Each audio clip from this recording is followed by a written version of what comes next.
Ah, yes, fall time, where everyone starts to get ready by carving out their pumpkins, grabbing their pumpkin spice latte, grabbing those cozy sweaters, and then remembering you need to think of a Halloween costume. But Halloween isn't the only holiday that's celebrated during the month of October and towards the end of it. It's not just about the trick or treating, there's another holiday that happens: Dios de los Muertos. Now, I am not of any descent to know anything about this culture, but I was always fascinated by the beauty of these sugar skulls. And I thought to myself, why not celebrate Dios de los Muertos by learning a little bit more about the culture and learning how to do makeup that really tries to honor it in a beautiful way. So, I wanted to share with you guys not only the history of Dios de los Muertos from what I'm getting, but also how I transformed myself into this beautiful sugar skull. Now, Dios de los Muertos actually means Day of the Dead in Spanish, and it is a Mexican and Spanish holiday that is celebrated from October 31st until November 2nd. So yes, it's at the same time as Halloween and All Hallows Eve, but it is a different holiday. So what is believed is that on October 31st or All Hallows Eve, the children make an altar to invite the spirit of dead children to come back for a visit. And November 1st is All Saint Days, where the adult spirits come back to visit. And November 2nd is All Souls Day, where families get to go to the cemetery and they decorate the graves and the tombs of their relatives in these beautiful ornate ways.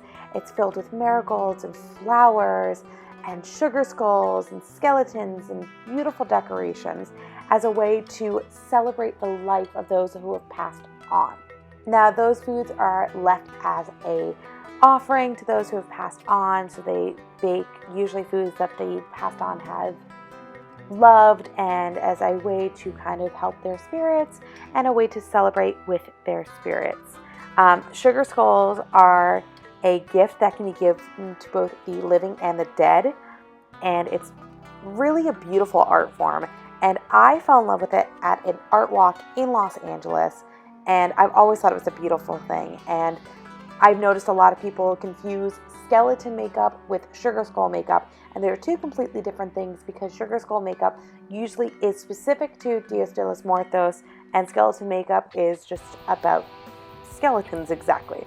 Now, when I was teaching myself about the holiday, I did know to look at the history of when people started to paint their faces, and actually people used to wear masks of skulls, and then it started to evolve into the face painting that most people know of today. And there are specific symbols that can be on a sugar skull face, such as flowers, which are usually an important part. And the flower has a meaning of its own. For example, every different flower usually has some kind of meaning.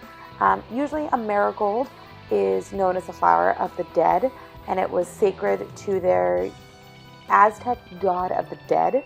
And according to Mexican belief, the souls of the departed families and friends return to the earth on the Day of the Dead, and it is believed the strong scent of marigold is helping them to get back and guiding them. And what's very cool is that with sugar skulls, there are symbols that are actually on them. If you see a sugar skull with cobwebs, that usually represents death. If you see one with flowers, especially those around the eyes, that is meant to represent life. And if you see one with candles burning in the eyes, that is meant to resemble remembrance. So there's a beautiful art form within inside of this incredible art form that is the sugar skull and makeup of Dios de los Muertos. So I really enjoyed learning not only about the holiday, but learning about what sugar skulls are and what they mean, and the art form that is all of this and the beauty behind it. So check in the links below for more information, not only about the holiday, but about the symbols. Thank you guys for watching my Dia de los Muertos, I think I'm saying that right, sugar skull inspired makeup. Let me know if you guys have done this yourself, and if so, share it with me on Instagram, Facebook, Twitter, Tumblr, all those places. There are going to be links to mine in the description bar below. Now remember that this is Dios de los Muertos makeup, not Halloween makeup. There is a vast difference between the traditional skeleton and a sugar skull like this. It is specifically for Dios de los Muertos. This is just my way to honor the beautiful holiday that is that. and the 3-day celebration that is Dia De Los Muertos. Hope I'm saying that right. Thank you guys again for watching. Don't forget to hit subscribe, and I'll see you guys next time. Bye!